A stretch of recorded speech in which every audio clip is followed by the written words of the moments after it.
In his first game playing on the first line, Juraj Slafkovsky pots a goal, plus the first line scores again. Despite the loss, the Habs looked quite good, and Monahan and Gallagher continue their hot streaks. We'll be diving into that. Plus, Lane Hutson gets a hat trick in their recent game, despite the loss. Again, despite the loss day here, but Lane Hutson getting a hat trick in the NCAA is ridiculous as a defenseman. Plus, a little Raphael Harvey-Pinard update and how that affected the Habs game tonight. So stick around for all that on this episode of Habs Digest. We're just going to get straight into the video. We got to talk a bit about RHP. He avoids a major injury. I'm sure a lot of you guys have seen this. However, this really had an impact on tonight's game. And we'll talk a lot more about the game in a little bit, but just, of course, the tweet saying Raphael Harvey-Pinard's listed as day-to-day with a lower body injury. And some people feared the worst in that game against Arizona. Of course, the first line winger, you never want to see them go down. But he avoided major injury. We're not going to dive too much into the game yet, Jesse. But, of course, with Christian Dvorak coming back, I don't like seeing players get hurt, and honestly, day-to-day is kind of perfect, but this really opened up some opportunities tonight that we'll talk about later. That's for sure.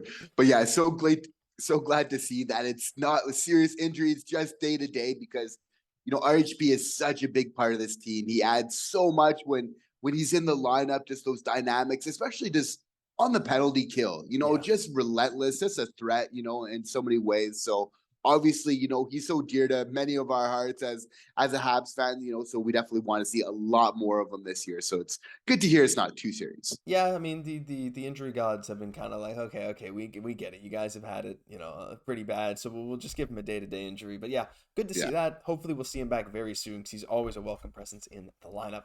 But before we get to the game and a lot of the crazy stuff that happened, we got to talk a bit about Lane Hutson. And look, I don't even know how to describe him anymore because every single game he's doing something crazy. He had 3 points in his first game back from injury last week, and then he just goes out. Yeah, they lost 5-4 in overtime to North Dakota. Sure, whatever. Lane Hutson had 3 goals.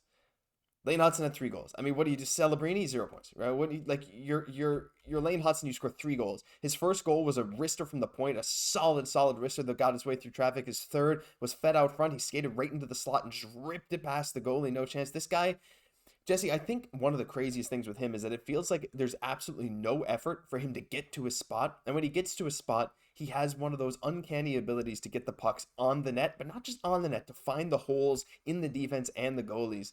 I mean, a hat trick.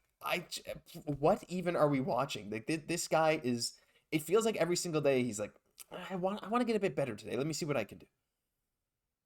It's just amazing to see what he's doing offensively as a defenseman. What's so funny is, like, it has to be so frustrating for opposing goaltenders because they have to know what's coming, like with Lane Hutson, just these seeing eye shots from the point. But for whatever reason, they just can't stop him. He does this little juke kind of beforehand every time. Like, we're starting to get used to see the same things from Lane Hutson, but it's just working every time. As you said before, Josh, like an uncanny ability to find these pockets on the ice. It's really his mobility. He's able to move around so quick and just his overall just savviness for the game. So obviously picking up where he left off, but I would say even better than last year, right? So nice to see him to continue to improve on his development, which is already through the roof. Yeah, it's really wild. And I mean, I think at this point, there's basically no doubt we'll see him at some point this season for the Habs once he's done his NCAA season.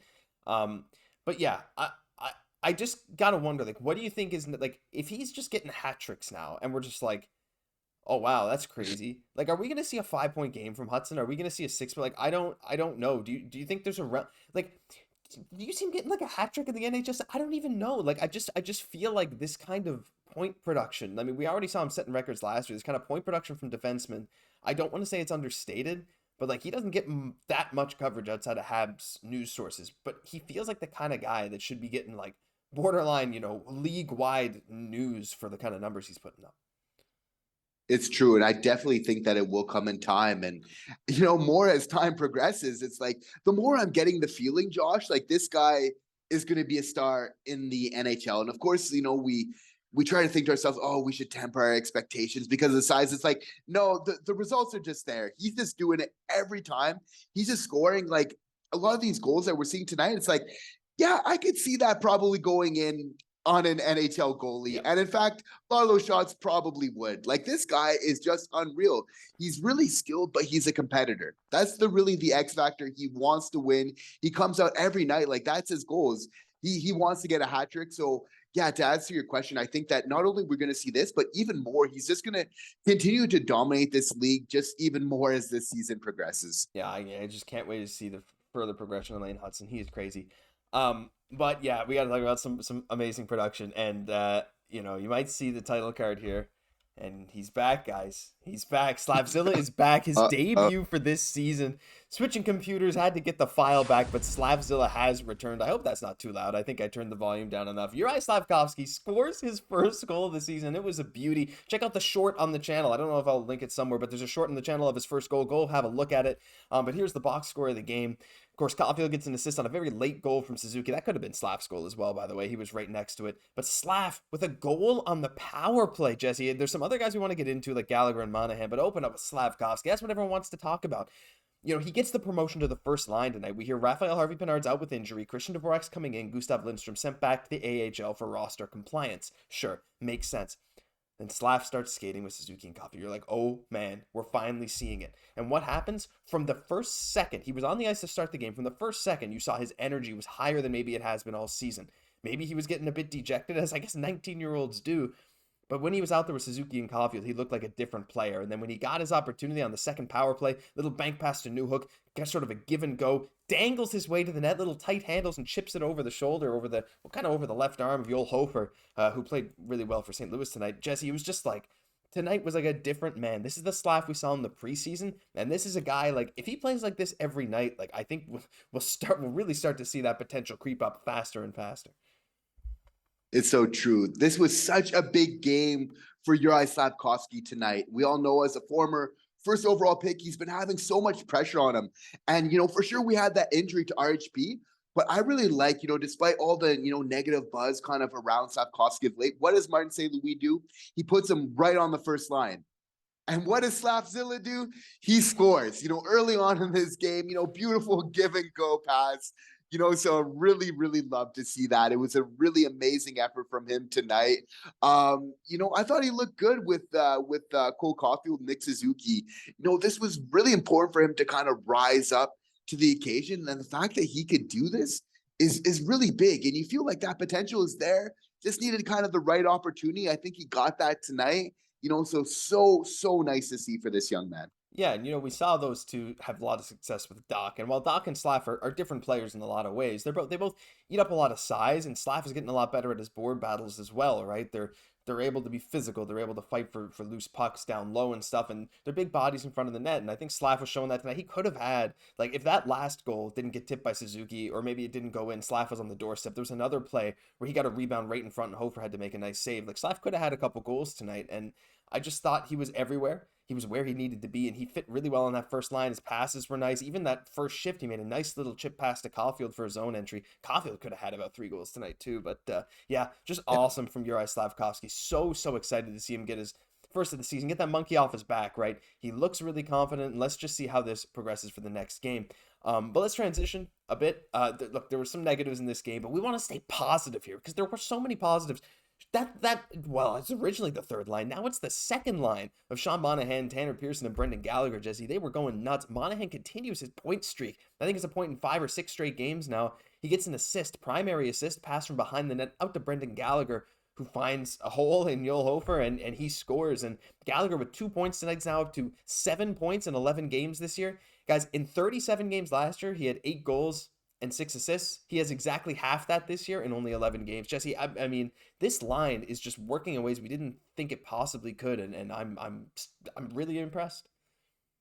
In ways we couldn't think is exactly that. Like, to say that Monahan would be leading, you know, the team in goals right now and through 10 games in the year, that, you know, Gallagher has 4 goals. Like, we would both be happy to hear that, because we know, okay, you know, Cole Caufield, he's going to get his goals, Nick Suzuki as well. So that means we're getting some balanced scoring, you know, which is really nice to see, right? So, I mean, you know, it's huge getting production from these guys. You know, we, you know, for sure the game kind of got away from us a little bit. You know, I thought we were battling for that most part, right? But we got behind that cue ball a little bit, you know, early on, you know, but you know, just a couple bad breaks, you know, even though it was the 6-3 loss, right? Like, if we could have tied up that game, you know, in the third, when we had that power play, make it 3-3, that shorthanded goal was really a big difference. A lot of those odd man rushes tonight. Yeah, I mean, look, when Barron fell down, there may or may not have been a penalty before that Toropchenko goal. But Jesse, I saw the 3-1 lead for the team wearing blue against the Montreal Canadiens. And if anything is,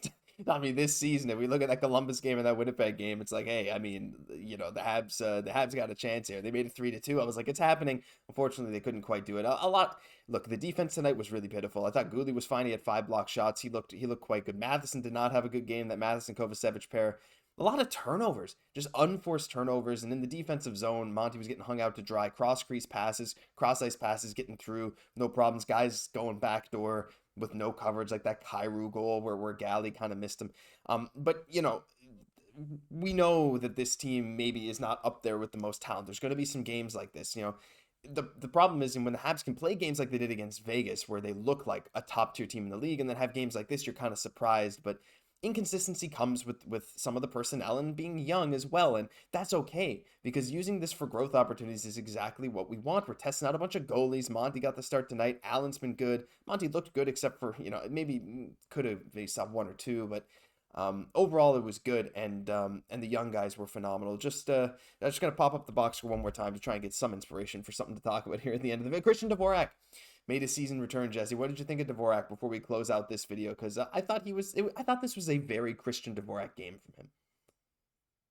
Yeah, that's it. In terms of where, he doesn't really stand out in any sort of specific way. Of course, we don't want to harp on him too much, but we're always hoping to kind of see a little bit more. But, we do definitely see him out there. He's going to win his draws and stuff like that. But, definitely do want to see a little bit more. But yeah, like you said about the young decor, I think it was just kind of making a couple bad decisions. But you know what? It's like, I like being aggressive though, because you have to try to make these plays. Like in today's NHL, like the D, it needs to mobilize. And for sure, it was just a young decor where for sure, maybe it wasn't some of the best reads. And, St. Louis, they were able to counterattack very quickly, a very similar game that we like to play. But that's going to happen. But you need to take those chances. You need to kind of learn. It comes from experience.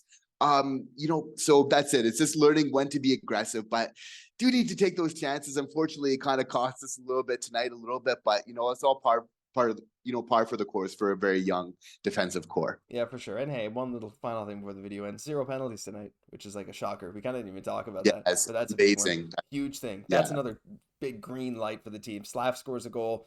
The first line scored a goal, like not on the power play. Those three out there together. Again, Suzuki and Caufield connecting. Well, it was a Caufield shot from the point that was tipped. And no penalties. Gallagher continues to play well. Monahan continues to play well. Things are still looking good. Maybe the Habs won't be competitive this year. Who knows? Or maybe there's a playoff spot. Maybe there's not. But when positive things like this are happening every single day, that's about all you can ask for. And all in all, hey, we'll take it. But that'll do it for this episode of Habs Digest. If you enjoyed, leave a like, comment, subscribe to the channel. As always, you guys know how much we appreciate your support. And if you're still watching at this point, click the button. You won't regret it. I'm Josh Gosse, my co-host, Jesse Poirier. We'll catch you in the next one.